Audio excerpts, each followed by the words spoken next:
Hey, welcome back to another video of how to use basics. In this video, we are going to learn how to use Bumble's question feature.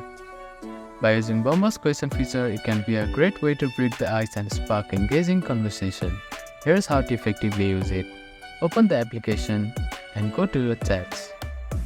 When you match with someone, you will see the option to send a question as message. Alternatively, you can select the question from their profile if they have chosen one. You can either ask one of the pre-written questions Bumble provides or come up with your own here. Now click on the circle with two quotations. Here you can choose a question from here. You can also write your own question by clicking on Write Your Question button. Now select the question from here. After that, click on Send Question. You can also type your answer here.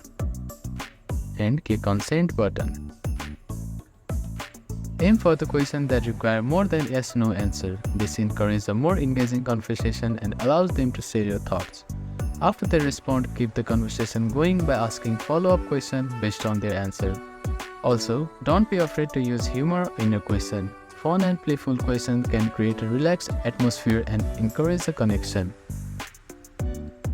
By effectively using Bumble's question feature, you can initiate engaging conversation and increase your chance of making a meaningful connection. Thank you for watching this video. Please do not forget to like, share and subscribe to our channel and comment down if you have any queries.